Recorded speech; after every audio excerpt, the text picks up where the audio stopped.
Ada orang-orang dari umatku kelak, saat mereka sampai di seberang, aku membagi-bagikan minuman dari telagaku. Air dari gelas-gelas yang ada di tepi telaga itu sangat banyak, umat Nabi bisa mendapatkannya. Tapi ketika ada orang-orang tertentu ingin mendapatkan, dia didorong oleh malaikat, dicampakkan jauh-jauh. Mendekat lagi dia didorong oleh malaikat, dicampakkan jauh-jauh. Padahal dia haus, ingin minum. Rasul berkata, hai para malaikat, mereka adalah umatku, kenapa kalian melarangnya? Kenapa kalian tahan? Biarkan dia minum.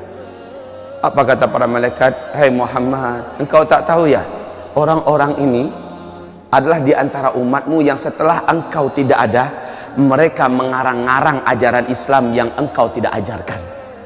Mereka tidak berhak meminum dari air telaga engkau. Tidak berhak minum dari air telaga engkau. Rasakan saja hausnya.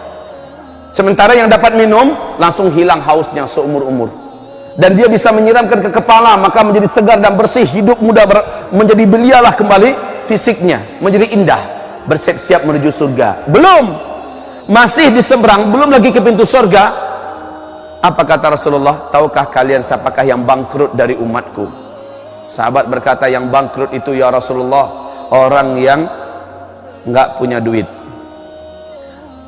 hartanya tandas, bangkrut habis, pokok habis, semua yang ada juga habis, itu yang bangkrut. Bukan, kata Rasul. Yang bangkrut dari umatku adalah orang yang di dunia dia sholat, dia puasa, dia zakat, dia sedekah, dia punya amal soleh ini, amal soleh itu, tetapi di dunia dia banyak menzalimi orang, dia banyak melakukan kecurangan, dia banyak tipu orang, dia banyak fitnah orang, dia pukul orang, mentang-mentang dia kuat, mentang-mentang dia bos, dia tindas orang, mentang-mentang dia mentang-mentang. Nah, orang-orang ini kata Rasulullah, ketika mereka sampai di seberang, di titian seberang, orang-orang berdatangan di hadapan Allah menuntut keadilan. Ya Rabb, ya Rabb, dulu hamba di dunia adalah anak buah si Anu, dia pukul saya dulu ya Allah, mentang-mentang saya tidak bisa melawan, dan saya tidak salah, saya hari ini minta ya Allah. Itu bukan di padang mahsyar ya, tetapi di setelah penyeberangan. Maka kata Rasulullah, saat itu Allah ambilkan pahala si fulan ini, diberikan kepada orang yang dulu dizaliminya di dunia. Ditimbang berapa kezaliman dia dan berapa pahala yang pantas sebagai penggantinya, diambil, diberikan pada si fulan. Si fulan ini pergi, dapat dia tiket surga yang lebih tinggi.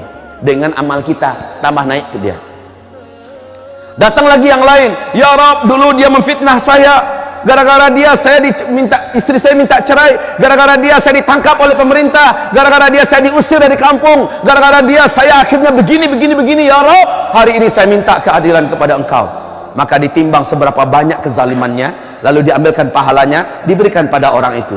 Orang itu pun makin berat timbangannya, makin tinggi derajat yang akan dia terima di surga. Sementara orang ini makin sedikit amal yang dia punya. Datang lagi yang lain, ya Rabb, dulu saya dipukulnya, dulu saya dibunuhnya, dulu saya, yang datang ini diambil oleh Allah, diberikan kepadanya pahalanya. Fa imfaniyat hasanatu, ketika habis seluruh amalan-amalannya, ketika habis seluruh amalan-amalannya, sementara yang datang masih saja ada. Bagaimana? Allah ambil dosa orang yang dizalimi ini, Allah ambil, ditambahkan ke atas dosa dia. Pahalanya dah habis, dosanya ditambah. Datang lagi yang lain, pahalanya, dosanya diambil, dipindahkan ke dia, dosa orang ini diambil, dipindahkan ke dia. Lalu kata Rasulullah, faturihu finnar, orang-orang ini akhirnya diambil dan dimasukkan kembali ke dalam ngangaan lubang neraka itu, dan dilemparkan ke neraka. Padahal udah capek-capek sampai ke seberang, dilemparkan kembali. Pak, awas, jangan main-main kita hidup di dunia ini, jangan sembarang menzalimi orang. Ada penyelesaiannya nanti pada hari kiamat, Pak. Ada penyelesaiannya nanti pada hari kiamat. Masuk neraka, itulah umatku yang bangkrut, kata Nabi.